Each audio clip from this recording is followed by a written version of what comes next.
والصلاة والسلام على سيد المرسلين اما بعد. حضرات،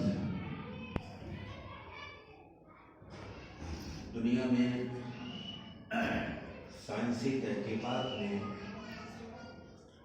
غیب کی بہت ساری چیزوں کو مشاہدے میں لا دیا. اس وقت قرآن پر اور اللہ پر اور آخرت پر اور اللہ کے تمام احکامات پر ایمان لانا بہت آسان ہے. دنیا جب سے بنی کبھی بھی اتنا آسان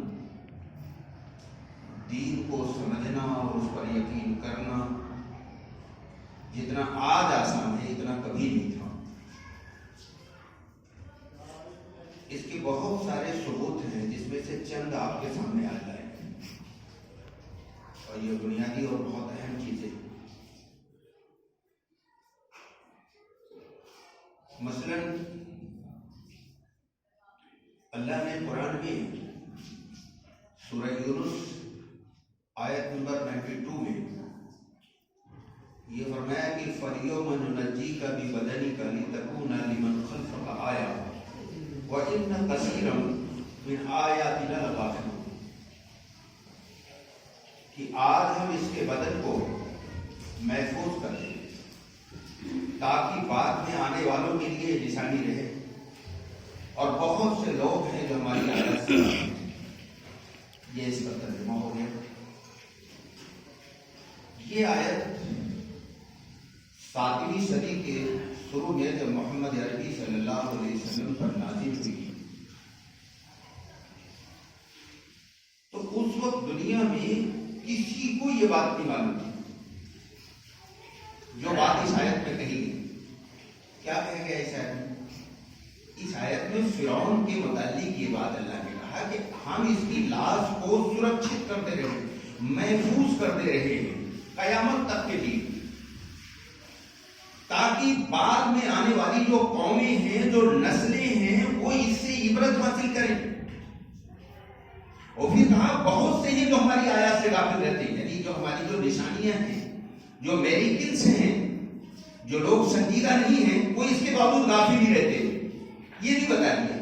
اور ان کی ایک بڑی طاقت، یعنی قرآن نے یہ واضح کر دیا کہ جو برائی کرنے والے لوگ ہیں ان کی بڑی تعداد ہمیشہ تھی اور آج بھی ہے اور قیامت تک رہے گی.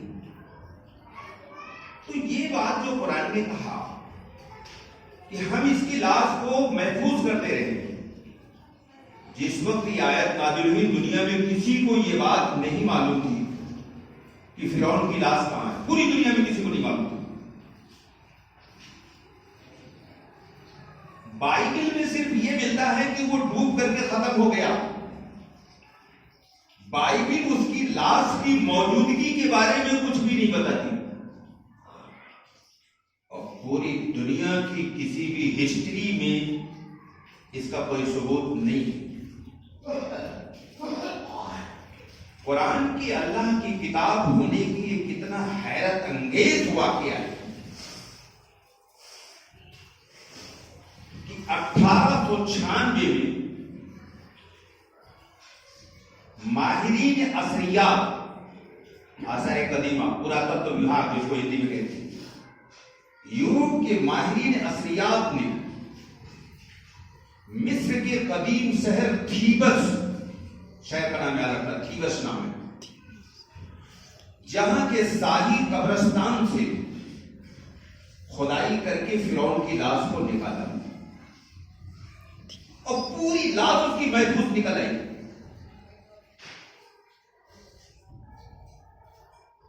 ماہرین کا خیال ہے کہ سیدنا موسیٰ علیہ السلام کا سابقہ 2 فرعون سے ہوا تھا. ایک فرعون جس کے گرکابی کا واقعہ ہے اس کا نام مرنفتاح تھا. اور اس کے باپ کا نام اس وقت میں بھول گیا ہوں. مرنفتح کا جو باپ تھا وہ بھی موسیٰ علیہ السلام کے دور میں تھا.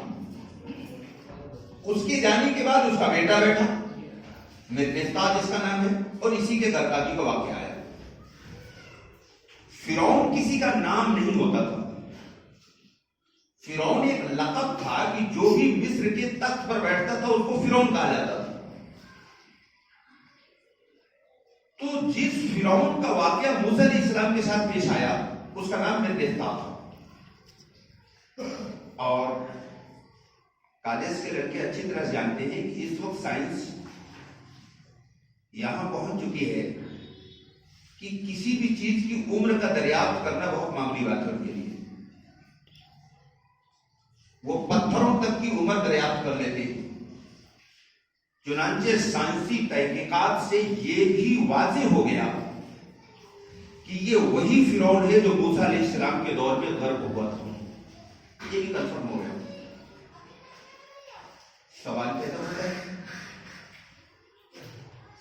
فرعون کی لاش کی قیامت تک کے لیے محفوظ کر دینے کی یہ جو خبر قرآن میں دی گئی پوری دنیا میں اس وقت کسی کو نہیں معلوم تھا.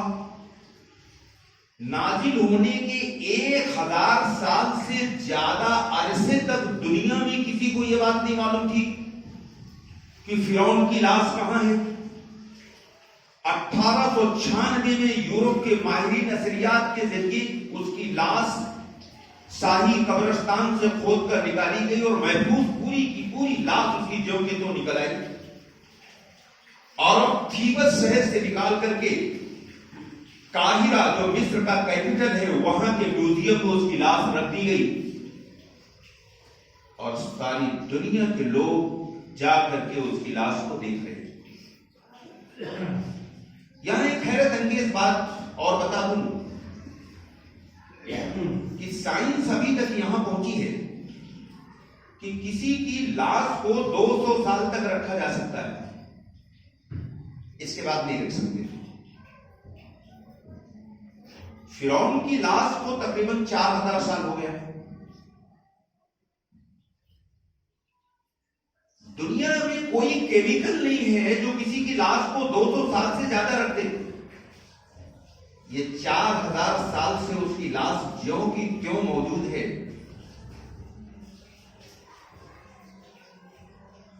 یہ اس بات کا واضح ثبوت ہے کہ قرآن اللہ کی کتاب ہے، یہ کسی انسان کی بات نہیں ہے.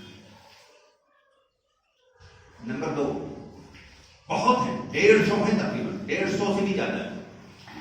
میں ان میں سے چند لا رہا ہوں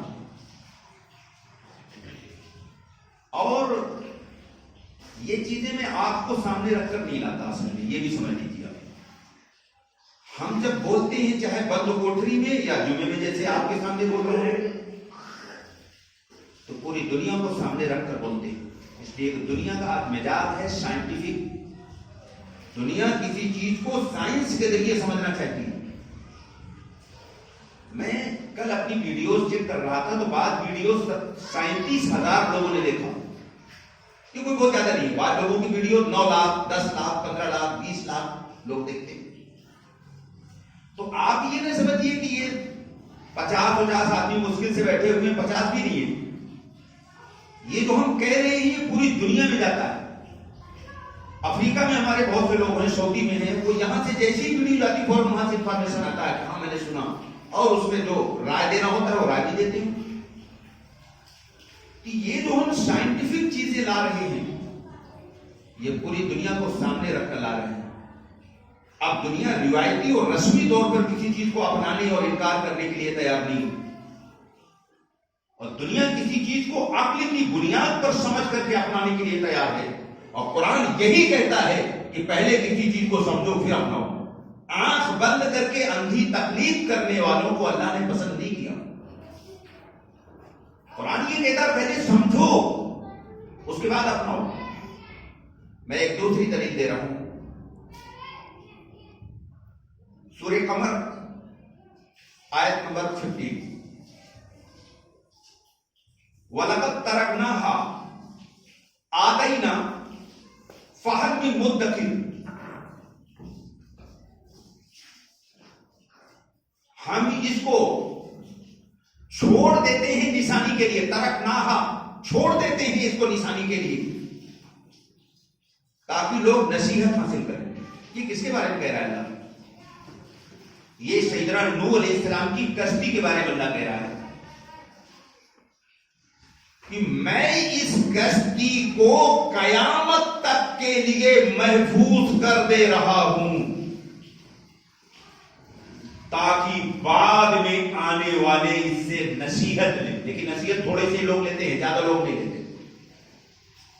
زیادہ لوگ اپنے نفس میں ڈوبے رہتے ہیں اور اسی میں مر جاتے ہیں۔ تو فرعون کی لاش سے بھی پرانی ہے تو کشتی۔ نوح علیہ السلام موسیٰ علیہ السلام سے بہت پہلے دنیا میں آئے تھے اور یہ ان کی کشتی ہے۔ اللہ نے کہا میں اس کشتی کو چھوڑ دے رہا ہوں قیامت تک کے لیے، محفوظ کر دے رہا ہوں تاکہ لوگ اس سے عبرت حاصل کریں۔ جس وقت یہ آیت محمد عربی صلی اللہ علیہ وسلم پر نازل ہوئی، دنیا میں کوئی نہیں جانتا تھا کشتی کہاں ہے۔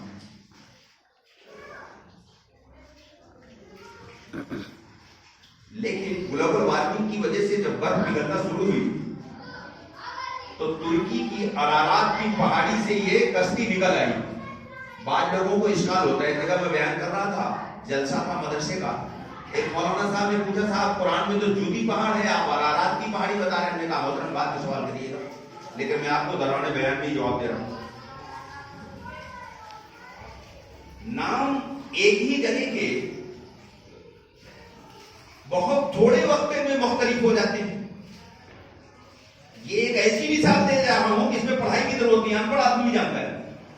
بے شمار چیزیں اس یوپی میں ایک فیشن ہو گیا ہے شہروں کے نام بدلنا، تو اس لیے یہاں تو کچھ سمجھانے کی ضرورت نہیں ہے نا۔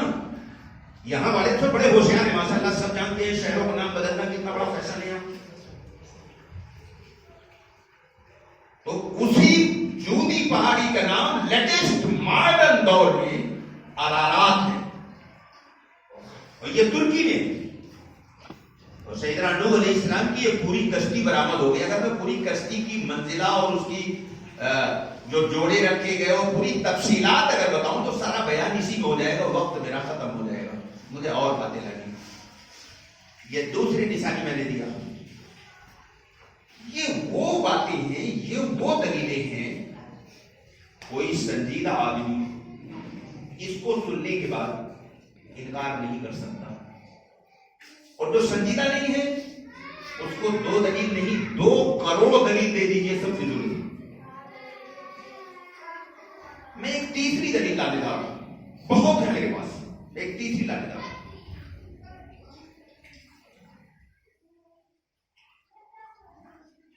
قرآن کے اندر قوم عاد کا تذکرہ 18 مرتبہ آیا ہے۔ کتنی مرتبہ؟ 18 مرتبہ۔ قرآن کے علاوہ دنیا کی کسی کتاب میں نہ مذہبی نہ غیر مذہبی، قرآن کے علاوہ دنیا کی کسی کتاب میں قوم عاد کا تذکرہ نہیں ہے، بائبل میں بھی نہیں ہے۔ صرف قرآن کہتا ہے قوم عاد ایک قوم تھی اور پلر والے، یعنی ان کے جو مکانات تھے وہ پلر پر ہوتے تھے، وہ تعمیرات کے بڑے ماہر تھے۔ قرآن نے کہا لم یخلق مثل حافظ البلاد، اس جیسی قوم کبھی پیدا نہیں ہوئی۔ بڑی طاقتور اور بڑی ماہر قوم تھی اور بڑی ترقی یافتہ قوم تھی۔ 18 مقام پر قرآن میں تذکرہ ہے، لیکن دنیا کی کسی کتاب میں اس کا تذکرہ نہیں، اور جس وقت یہ آیت نازل ہوئی پوری دنیا میں کوئی نہیں جانتا تھا کہ یہ قوم عاد کہاں ہے۔ 1992 میں 1992 میں، زیادہ دن کی بات نہیں ہے یہ ابھی حال کی بات ہے، کیلیفورنیا کے کیلیفورنیا امریکہ میں، کیلیفورنیا کے 2 آدمیوں نے قوم عاد کا شہر ڈیزرٹ کے اندر سے کھود کر کے پورا شہر نکال دیا، پورا شہر وہ نکال دیا. اس ملک کا نام عمان ہے. عمان میں 1992 میں یہ پورا شہر نکل آیا، پوری سڑکیں، پورے پلر کے ساتھ مکانات. اور دنیا کے تمام ٹیلی ویژن چینل نے اس کا اعلان کیا. خاص طور سے ایک ٹیلی ویژن چینل جو انڈیا میں ہے، میں اس کا نام اس وقت بول رہا ہوں، اللہ کو نہیں منظور تھا کہ یہ نام آوے ویڈیو میں. یہ بڑا حیرت انگیز ٹیلی ویژن ہے، ہندوستان کا بہت پرانا ہے، میں نام اس وقت بول رہا ہوں. اس نے یہ کہہ کر کے اعلان کیا کہ مسلمانوں کے قرآن میں، بڑا عجیب جملہ ہے ٹیلی ویژن پہ، یہ بہت بڑی بات ہے، بولا بات ہے، مسلمان اس کو کیپٹلائز نہیں کر سکتی. مسلمانوں کے قرآن میں جس قوم عاد کا تذکرہ ہے، پوری دنیا میں اور کسی کتاب میں نہیں، کوئی نہیں جانتا. جب آیت نازل ہوئی تب بھی کوئی نہیں جانتا، آج تک کوئی نہیں جانتا تھا. ٹیلی ویژن نے کہا کہ وہ شہر عمان میں نکل آیا ہے، پورا شہر نکل آیا. میں ایک چوتھی دلیل دینے جا رہا ہوں. 1927 میں بیلجیم کا سائنٹسٹ جارجز لیمیٹری، یہ بیلجیم کا رہنے والا سائنٹسٹ ہے، جس نے یہ پتہ لگایا کہ یونیورس کی بگننگ کیسے ہوئی. اردو میں کہیں گے کائنات کا آغاز کیسے ہوا، ہندی میں کہیں گے برہمانڈ کا پرارمبھ کیسے ہوا. اس نے کہا بگ بینگ. بگ بینگ کے معنی ہیں ہندی میں اگر ترجمہ کیا جائے ایک بڑا دھماکہ. یہ بگ بینگ کی تھیوری جارجز لیمیٹری نے پیش کیا اور ساری دنیا نے اس کو تسلیم کر لیا کہ کائنات کی ایک بگننگ ہوئی ہے بگ بینگ کے ذریعے. یہ کب بتایا انہوں نے؟ 1927. قرآن نے 1400 سال پہلے کہا، سورہ انبیاء آیت نمبر 30، اولم یر الذین کفروا ان السماوات والارض وکانت رتقا ففتقنا منهما وجعلنا من الماء كل شیء حی افلا یؤمنون. کیا انکار کرنے والوں نے نہیں دیکھا کہ زمین اور آسمان ملے ہوئے تھے، ہم نے ان کو الگ الگ کیا اور کائنات کی ہر جاندار کو ہم نے پانی سے بنایا. کائنات کی ہر چیز پانی سے بنی. افلا یؤمنون، پھر بھی ایمان نہیں رکھتے. دنیا کی سائنسدانوں نے 1927 میں یہ جانا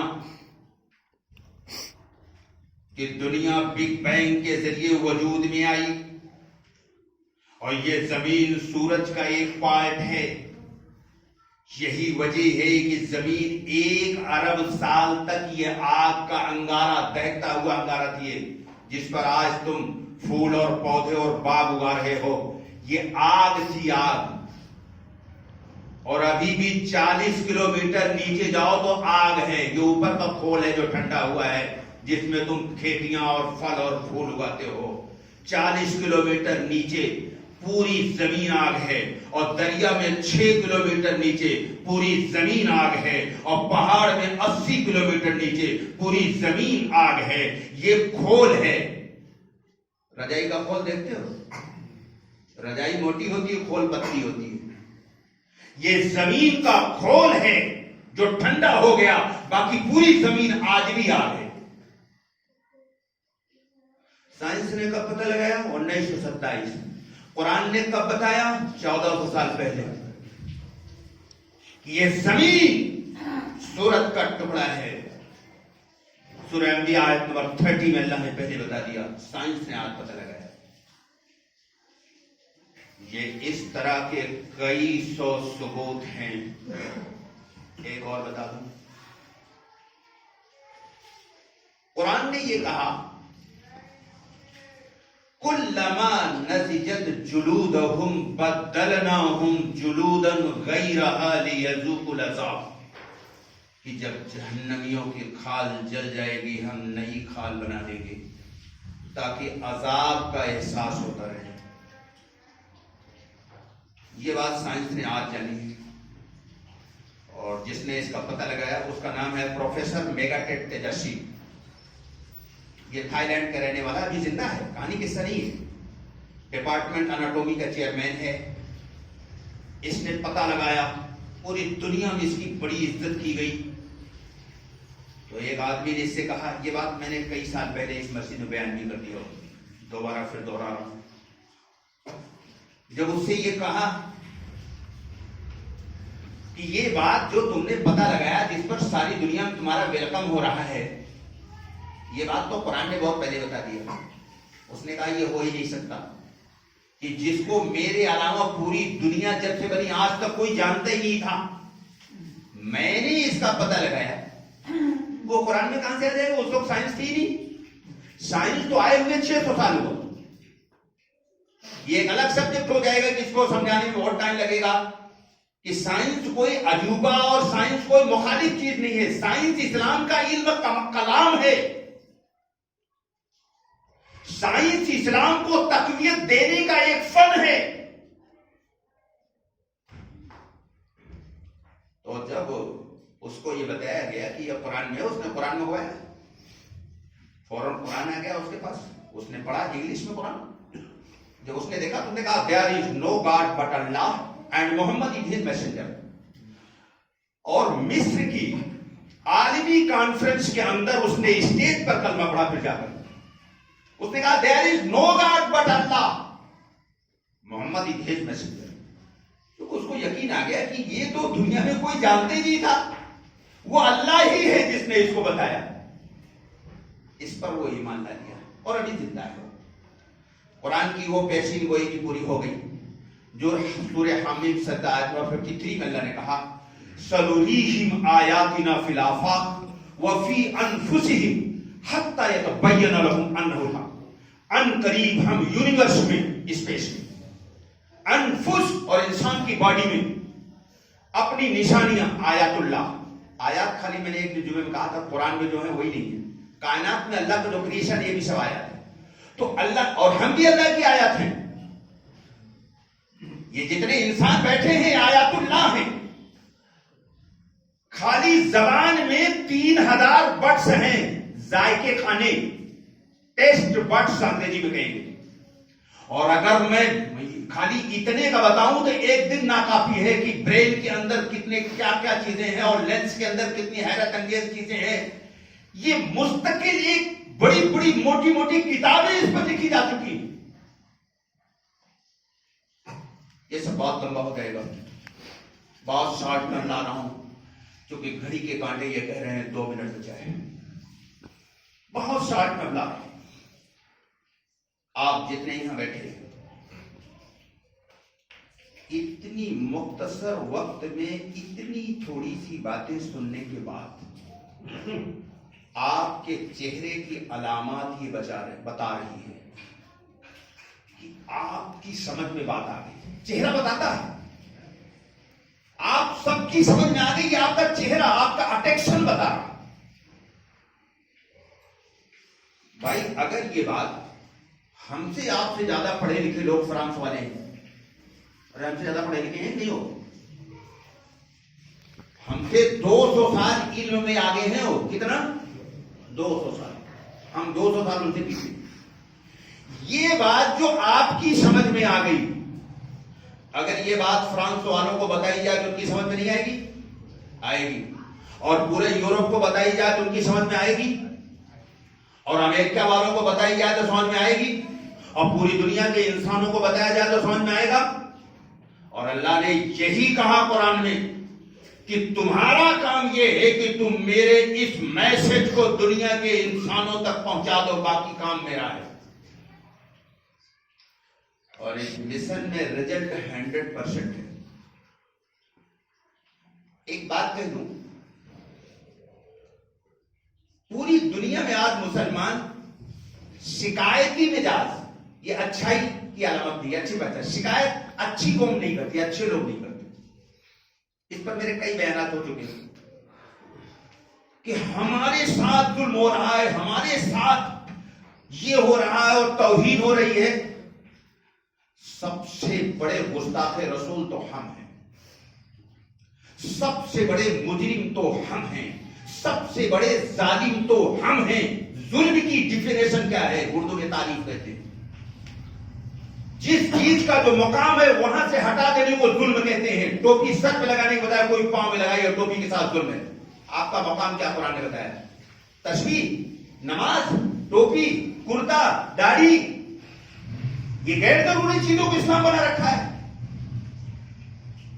آپ کا مقام تھا دنیا کے تمام انسانوں کو اخرجت للناس، اخرجت للمسلمین نہیں، اخرجت للمدرسہ نہیں، اخرجت للعبادہ نہیں، اخرجت للناس، تم انسانوں کے لیے آئے تھے۔ کون کر رہا ہے انسانوں کی فکر؟ بتائیے تو۔ نفرت حرام ہے اسلام میں، اور پوری دنیا میں جلوس نکال کر نفرت کر رہے ہیں۔ چیلنج کے ساتھ کہہ رہا ہوں، دلیل والا آدمی بھیڑ سے نہیں ڈرتا، اربوں خربوں پر دلیل غالب ہوتی ہے۔ میں دلیل کے ساتھ بول رہا ہوں، قرآن کے ساتھ بول رہا ہوں کہ اسلام میں نفرت حرام ہے۔ مشرکین مکہ کی گالیوں کے بدلے میں پیغمبر نے کیا دیا تھا؟ بولو، دعائیں کیا دیا تھا؟ اور تم کیا کر رہے ہو؟ گالیاں بک رہے ہو روڈ پر۔ اس گالی سے تمہاری توہین ہو رہی ہے۔ اور یاد رکھو، میرے نبی کا یہ درجہ نہیں، نعوذ باللہ، کہ ہم نبی کے احترام کے لیے دوسروں سے بھیک مانگیں۔ ہمیں بھیک مانگنے کی ضرورت نہیں ہے۔ میرا نبی اتنا بلند ہے، اتنا بلند ہے، اتنا بلند ہے کہ اس بلندی پر جو بھی الزام لگائے گا وہ خود ذلیل ہو جائے گا۔ جو کرنا ہے وہ نہیں کرتے، جھوٹی باتیں کرتے۔ کہ صاحب ان کی تمام بنی ہوئی چیزوں کا بائیکاٹ کر رہے ہیں، یہ منافقت ہے۔ بائیکاٹ تو پہلے یہ کرنا چاہیے، اوقات ہے کہ جتنے یورپ میں مسلمان ان کو وہاں سے بلا لو۔ اب نہیں کریں گے، اب جھوٹی بائیکاٹ کرتے ہیں۔ اصلی بائیکاٹ تو یہ ہے، یہ نہیں کریں گے، اوقات ہی نہیں۔ مختصر، ورنہ تو کئی گھنٹہ کافی ہے، ناکافی ہے۔ اصل جواب یہ ہے کہ زبان کا جواب زبان سے دو، کتاب کا جواب کتاب سے دو۔ 100 سال میں 60,000 کتابیں اسلام اور اللہ اور رسول کے خلاف لکھی گئی، ابھی اسی 100 سال میں۔ میرے بھائیوں، ظالم ہم ہیں، پوری دنیا کا مسلمان ظالم ہے، قرآن کی درجنوں آیت سے ثابت کر سکتا ہوں، اور ساری دنیا کی قومیں مظلوم ہیں۔ خدا کا اصول یہ ہے کہ وہ مظلوم کے ساتھ ہوتا ہے، ظالموں کے ساتھ نہیں۔ یہی وجہ ہے کہ پوری دنیا میں آج ہم چلاتے پھر رہے ہیں، کچھ ہو نہیں رہا ہے، ہوگا بھی نہیں۔ اللہ نے اس کی تفصیلات قرآن نے بتا دیا ہے۔ ہم اپنے ظلم سے توبہ کریں، اللہ نے اجتماعی توبہ کی آیت نازل کی، اور دنیا کے تمام انسانوں کی غلط فہمی دور کرنا یہ فرض ہے۔ جیسے ہم نے الگ ٹپ نہیں، سائنس کی روشنی میں ہم نے 5 ثبوت ابھی دیا، اور ہیں کتنے؟ 150 سے زیادہ۔ تو آپ سب کی سمجھ میں آ گیا تو دنیا تو آپ سے زیادہ پڑھی لکھی ہوگی، ان کی سوچ بھی آ جائے گا۔ ضرورت اس بات کی ہے کہ اس کو سیکھیے اور لوگوں تک پہنچائیے، ان کی غلط فہمیاں دور ہوگی تو نفرت مٹے گی، دنیا میں محبت اور امن پھیلے گا۔ اور ہماری یہ ذمہ داری ہے، جیسے نماز پڑھنا ضروری ہے، ایسے دنیا میں امن پھیلانا یہ بھی ہماری ذمہ داری ہے، یہ ہم پر فرض ہے۔ اللہ ہمیں سمجھ کی توفیق عطا فرمائے۔